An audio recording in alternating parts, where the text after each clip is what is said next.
Well, to be honest with you, it was one of them turning points in my life. I'd got a new agent. I'd got Prime Suspect, and in the meantime, I keep this short because it goes on. Um, an American agent got in touch with my British agent and said, "Have you got anyone on your books that you think might be right for the American market? If you have, send us pictures, send us tape, and we'll see, and we'll bring them over. You know, if they fancy coming over for 6 weeks." Anyway, I was one of them people. They came back and said, "Out of everybody, we like Craig." So I lent the money, got an airline ticket. I had two kids, two babies at the time. I said to my wife, "Listen, I'm going to go over there for 6 weeks. I want to go. I've always dreamt of going. You know, Hollywood, Los Angeles has always been this, this iconic place that is just the movies." Yeah. Anyway, cut long story short, I go. I have a lot of meetings because when you're new in town, everybody thinks, could this guy be the next big thing? So the world and its mother wants to meet you, basically. And one of those meetings was with a lady, a very nice lady called Mindy Marin, who was the casting director of a lot of big, giant, epic action films. They told me, my agent, they said, "Listen, it's all hush hush. They're casting a new big Hollywood action movie. It's going to be the biggest film of next year. And it's being directed by Rennie Harlin, who directed Die Hard 2. So I was like, what? Basically, I'd watched that film 100 times. It was my favourite action movie of all time. And all of my mates used to say to me, "See them geezers walking behind the villain? You could so easily be one of them." So it was the strangest thing. So I couldn't wait to tell Rennie Harlin that. You know what I mean? Yeah. So anyway, I'll go along. I have a meeting, we chat. She really likes me and says, "Listen, we're putting a task force together of gang of villains from all over the world, and you'd be perfect." She said, "Rennie's out of town at the moment. He comes back in 2 weeks. I was going home to extend my stay because I had to see him, and I didn't really get the meeting until about a week later. My agent called me and said, "Listen, you've got a call back. They're now doing meetings with the director, which is Rennie." So I was lucky enough to get the call back. I went in and met him, met Rennie with Mindy. It was a really, really good meeting. I read the sides because everybody had to read the lines, the sides for Quaylen, which was the role that John Lithgow played. Yeah. And at that moment in time, they didn't know what actor would be playing what villain. So it wasn't like a definite, you're playing this, you're playing that. They was trying to get like 6, 7 guys together. Right. Anyway, it goes really well. I go away. I don't hear nothing for 3 weeks. I go home. Then they call me and say they want you to do another audition. I'm like, fuck, you can't go through it again. I've not eaten for 3 weeks as it is. Fuck. Anyway, I go in. I do another audition in town. They put it on tape and it go out. And then 2 or 3 weeks later, I get a call from the agent in LA. I'm in the bath one night and my wife comes up. She goes, "Your agent's on the phone." I run down, soaking wet, pick up the phone up. He said, "Craig, you got an offer for Cliffhanger." And it was like, I think it was one of the biggest moments ever in my life. And I've had a lot of those phone calls where you get the job. I've had a million when you don't get the job. Yeah. But those ones when you get the yes are just beautiful. And I'd put so much time and effort into going out to LA, lending money. It was a dream for me. I'd spent 6 weeks there, and I managed to just to get something. And I hung on, and I ended up getting the role. And it was one of the biggest, as I said, one of the biggest things that's ever happened to me. I was so happy. It got me out of trouble at home. It made me pay the bills. Kids. I was 29 at the time, so I had 2 young babies. Yeah, it really does. And every time I hear the music, it brings all of those memories back. Can you tell me about the audition? Because I'm always intrigued with Hollywood auditions, in terms of, is it kind of like you're sat in a chair, they read you a few lines and you've got to give it your all, or do you kind of act out the scene, with someone opposite you, or what? Yeah, basically it was Mindy Marin or her. They'd put it on camera. Rennie would be sitting there. Mindy's assistant would read the lines, and I stood up and I read one of the big scenes that John Lithgow had, on the mountain at the end. Yeah. and everybody read those lines. And then once they sort of went, yeah, we know, or no, then because they was developing the script more as we was going along. So it wasn't until I came home to London that I got the call and they gave me the lines of Kinect. So I originally got the offer to play Kinect, the role that Leon played, Oh, right. Okay. who actually fought Stallone in the thing. So I was like, Yeah. and then what? And once I got the offer for the role, I thought, oh God, this is going to be incredible. But it wasn't until we all got to Cortina that they looked at us all and it was like, well, where do we put him? Could he be that? And everyone was like, I just don't want to die day two. What have I got to do to stay alive? So that's interesting though that you're saying that you didn't know what, or any of you didn't know what roles you were going to play until you got there. Because on the flip side, I heard that John Lithgow was a like a Last last minute minute. bit of casting because it was going to be Christopher Walken. Is there any truth in that? Yes, there was a lot. I heard Christopher Walken, William Forsythe, and Ed Harris. They were the names that were being bandied about at the time. Um, and then something happened because I remember I was having breakfast on the first morning in Cortina and John Lithgow walked in and I was like, he was such a lovely man. He came over to me and went, "You've got to be one of the bad guys." I was like, we shook hands and we had a little bit of breakfast. Um, but he was so right for the role. He needed someone with his presence, and because I was the smallest out of them fellas. Really? I was constantly walking around on tiptoes. Apart from Denis, the guy who died at the beginning, he was like, but all the rest of them, Greg, Leon, they were all like 6'4", 6'5". Lithgow's like 6'4", so I'm 6'3", so I was like, Yeah. I just had to put things in my shoes. It was like, So John Lithgow is he's a great actor. right, And the one thing that he does seem to be able to master is the English accent. yeah. Now, your character is a bit of a more of a Cockney geezer than, cut glass English accent that Lithgow has. So did the two of you kind of talk about accents at all? Or did he ask you about accents? No, I mean, he did say I think your accent's great because he was playing it very sort of tongue in cheek, quite caricature, quite a slightly heightened Quaylen. He wasn't as grounded as the fellas he had with him. He was this sort of Marvelly type villain, if you know what I mean. Yeah, Um, I thought his voice really worked well, especially with me there and Caroline, the other side. yeah. You know, Yeah, Caroline's good yeah. in it as well. I mean, everyone's good in it. Um, the actual shoot itself, I mean, this was rumored to be really quite a difficult shoot due to the weather, Yeah. shooting thousands of feet up in the air. I mean,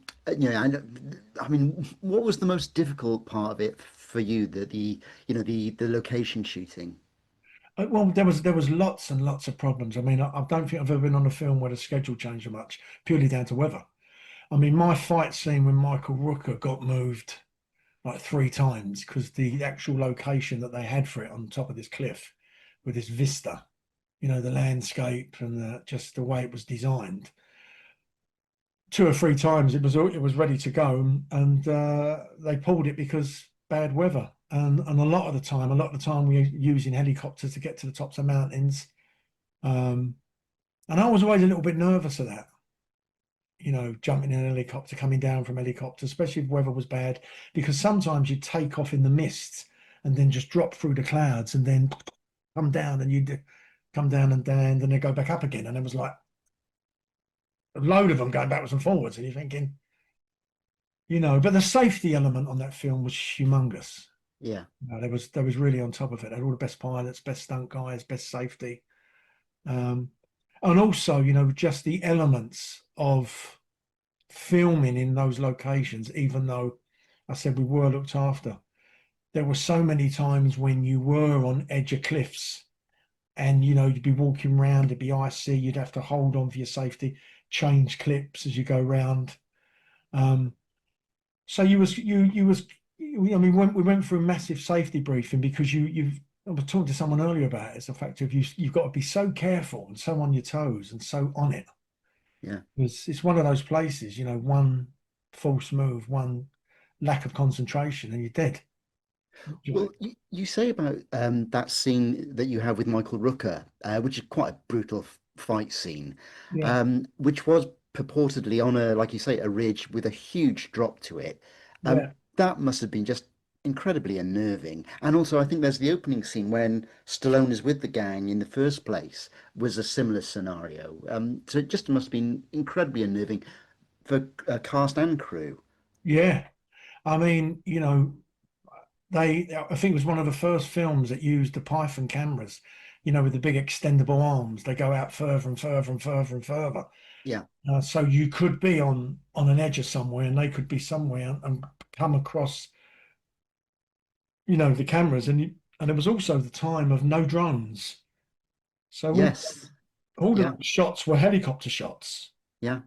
Yeah. Um, and I always remember one thing that struck with me because I was in Manchester filming Prime Suspect 2.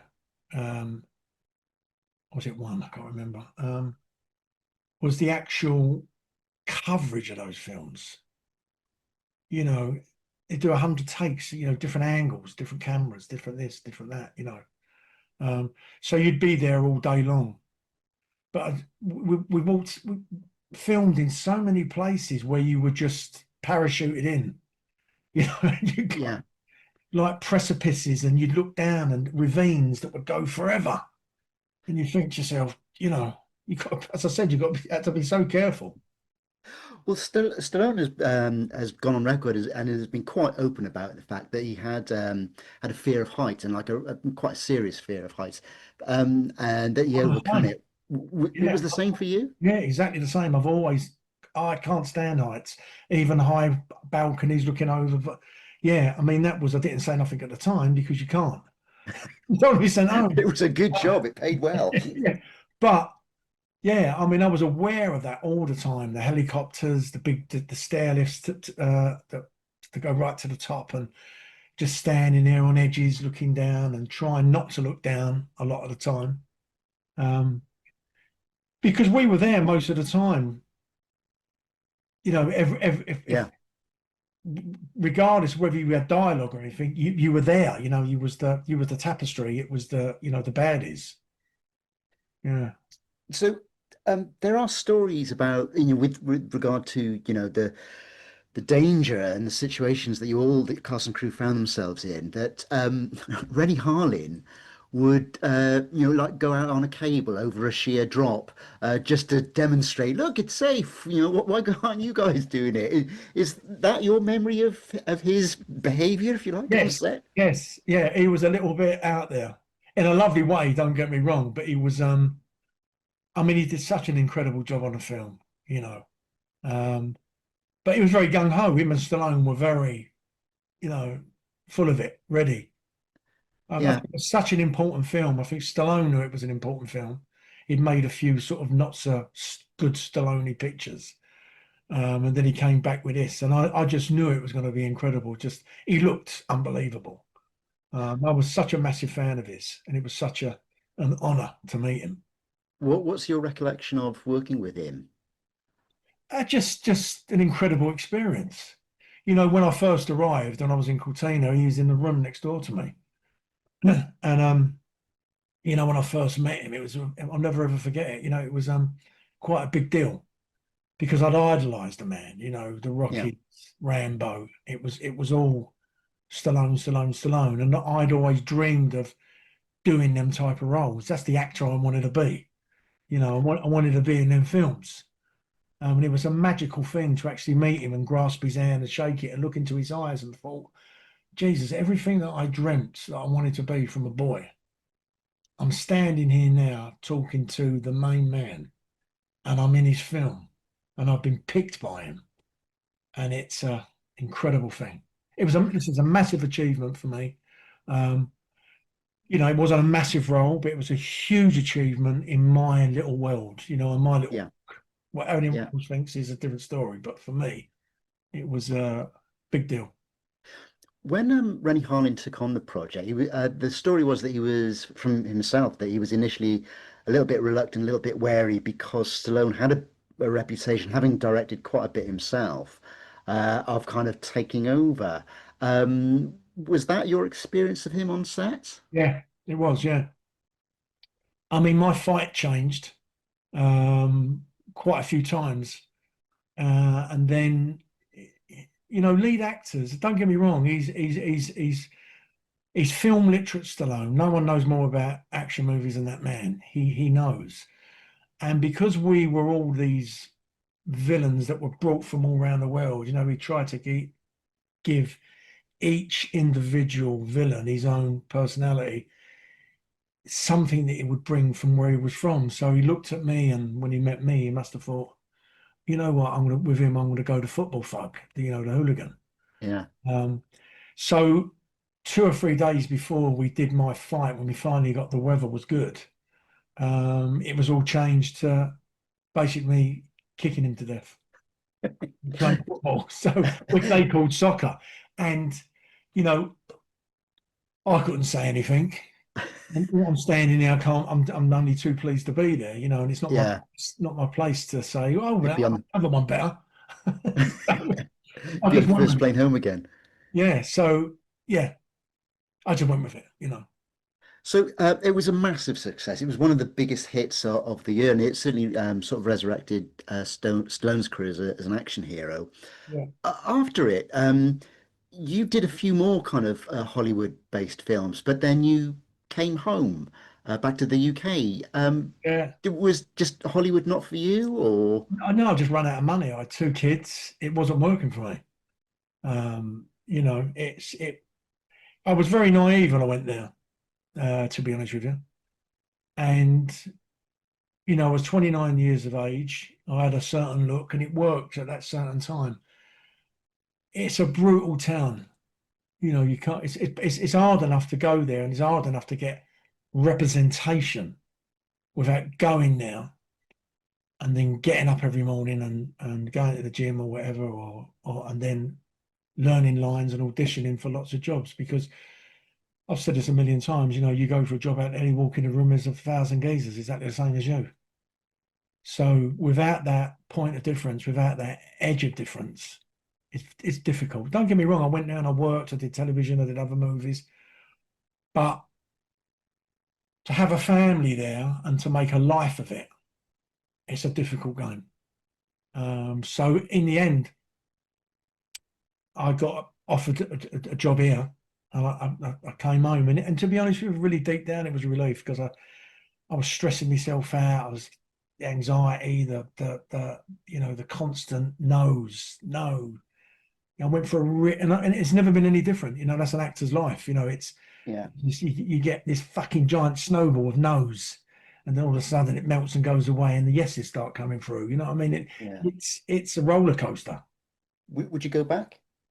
Um, you don't really have to be there. After a while, I came home here, did some really good work, got semi-successful, got some money behind me, went back, did a lot of television. I like the thing of auditioning all the time, and nicked a couple of jobs, nicked some big video games, and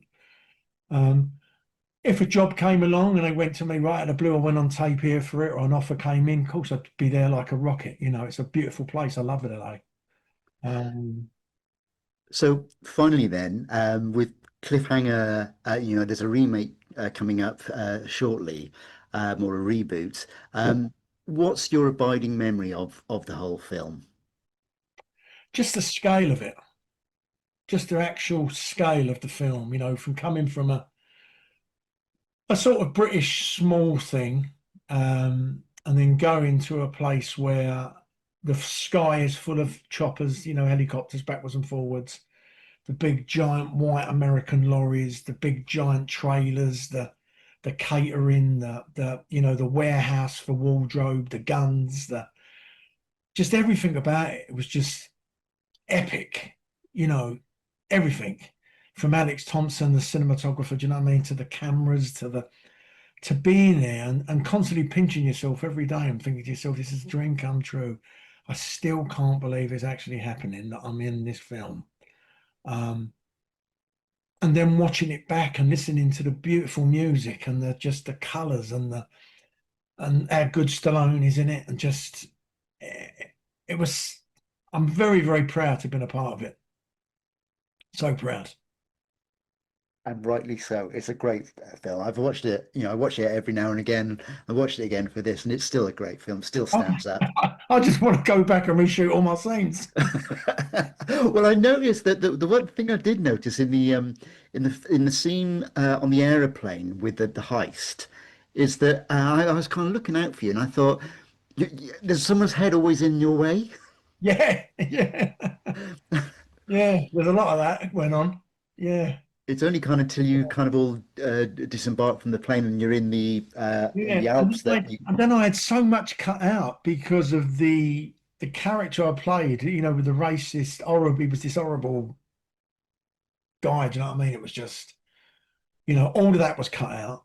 And then they looked at my fight. I remember when I went over to do some ADR in LA, and they said to me, your fight is sort of deemed one of the most violent because it's not fisticuff, it's you breaking legs, stamping, kicking. It's because it's more rooted in reality than it is Marvel fight, if you know what I'm trying to say. Yeah, yeah. Um, and that got cut to pieces, and it wasn't until many years later that the unedited version came out. Um, and I saw it and I thought, my God, I didn't realize just how much because there was a lot of stuff of it in the press about it with me going, oh, Fairbrass has his scenes cut. And yeah, Well, was this when the film came out? yeah, when it That came up, yeah, Oh, yeah, right. I yeah, didn't realize that. yeah. Did you have any other scenes cut then, apart from the that There you was a know? scene on the bridge where I couldn't use the language in this day and age, um, but it's quite near the mark, you know. Um, In yeah, terms of what? yeah, just about me and the guy who played Canet, Oh, right. yeah, I was sort of, yeah, just like a racist geezer who's just, um, it was a different time. It was 30 years ago. Yeah. Well, I was going to say, yeah, your opening line in the film, I think every other word is the F word. Yeah, It's F this, F that, F that. I'm like, oh, right, yeah, okay. yeah. Which is quite a surprise. But Yeah, still, but as I said to you, they jumped on anything that was, part of where you came from, or you yeah, yeah. like they bolted on, you know. But it was a lovely adventure. Put it that way. It's a film forever.